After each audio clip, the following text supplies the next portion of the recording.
బాల్కొండ నియోజకవర్గ ప్రజలందరికీ నమస్కారం. నేను భీమ్గల్లో 100 పడకల ఆసుపత్రిని పూర్తి చేయాలని, మేము ప్రభుత్వంలో ఉన్నప్పుడు మంజూరు చేసి 75% పనిచేసిన పనులవి, 20-25% మిగిలిన పనులు. 100 పడకల ఆసుపత్రి కావచ్చు, ఇంటిగ్రేటెడ్ మార్కెట్ కావచ్చు, అట్లనే మూతబడ్డ భీమ్గల్ బస్ డిపోని తెరిపియమని, అట్లనే నేను మంజూరు చేసినటువంటి 12 కోట్ల రూపాయలతో సీసీ రోడ్లు మున్సిపల్ ఎలక్షన్లు వస్తున్నాయని అప్పుడు కొబ్బరికాయలు కొట్టిరు, అవి ఇంకా పూర్తి చేయట్లేదు, అది పూర్తి చేయాలని చెప్పి భీమ్గల్లో ప్రజా సమస్యల కోసం ఆ పెండింగ్ పనులు పూర్తి చేయాలని నేను ఈ రోజు అంటే 15వ తారీఖు నాడు ఒకరోజు కఠోర నిరాహార దీక్ష, నీళ్లు కూడా ముట్టకుండా నిరాహార దీక్ష చేస్తా అని చెప్పి నేను చెప్పిన. అంటే నేను ఇవాళ నిరాహార దీక్షకు వెళ్ళాలని, అంటే నేను స్నానం కూడా చేయకన్నా మొదలే, నేను నిద్ర కూడా లేవకన్నా మొదలే పోలీసులు నా ఇంట్లో చుట్టినారు, నన్ను బయటకు పోనీయరట, నన్ను ఇంట్లోనే అరెస్ట్ చేస్తా అని చెప్పి చెప్తా ఉన్నారు పోలీసులు. మరి ఇది ఒక్కసారి ఆలోచన చేయాలి బాల్కొండ నియోజకవర్గ ప్రజలు. నేను చాలా అహింసా మార్గంలో, నేను రాస్తారోక చేస్తాను లేదు, ధర్నా చేస్తాను లేదు, నా ఇచ్చి నేను శిక్ష వేసుకొని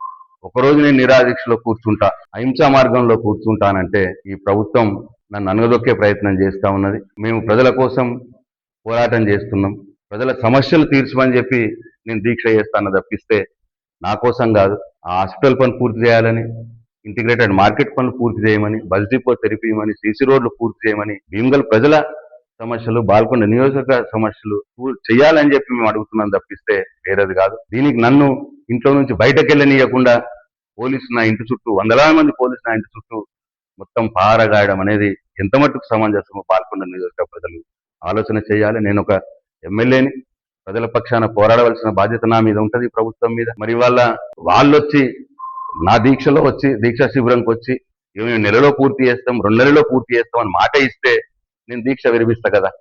దీనికి పెద్ద ఇంతెత్తున నన్ను అనగదొక్కాల్సిన అవసరం ఏమున్నది, నా గొంతు నొక్కాల్సిన అవసరం ఏమున్నది? కాబట్టి బాల్కొండ నియోజకవర్గ ప్రజలు, భీమ్గల్ పట్టణ ప్రజలు, భీమ్గల్ మండల ప్రజలు దయచేసి ఆలోచన చేయాలని చెప్పి నేను కోరుతా ఉన్నా. ఒక్క మాట మాత్రం నిజం, నన్ను ఇంట్లో పెట్టి అరెస్ట్ చేసినా నా దీక్ష కొనసాగుతుంది ప్రజల కోసం, ఆ సమస్యలు పూర్తి చేయడం కోసం. లేదు నన్ను అరెస్ట్ చేసి జైల్లో, నా పోలీస్ స్టేషన్లో పెట్టినా పోలీస్ స్టేషన్లో నా దీక్ష కొనసాగుతుంది, నా సత్యాగ్రహం కొనసాగుతుంది. లేదు నన్ను తీసుకుపోయి జైల్లో వేసినా జైల్లో కూడా నా సత్యాగ్రహం కొనసాగుతుంది, నా నిరాహార దీక్ష కొనసాగుతుంది తప్పిస్తే నేను పోరాటం ఆపేది లేదు అని చెప్పి నేను బాల్కొండ నియోజకవర్గ ప్రజలకు చెప్తా ఉన్నాను. ఈ ప్రభుత్వానికి కూడా నేను హెచ్చరిస్తా ఉన్నాను. నేను అహింసాయుతంగా ప్రజా సమస్యల కోసం నేను నిరాహార దీక్ష చేస్తా అంటే ఈ విధంగా నిరాహార దీక్షను భగ్నం చేయడం, నా ఇంటి చుట్టూ పోలీసులు పెట్టడం, ఎక్కడికక్కడ మా కార్యకర్తలను తీసుకుపోయి వాడు జైళ్ళల్లో వేస్తా ఉన్నారు.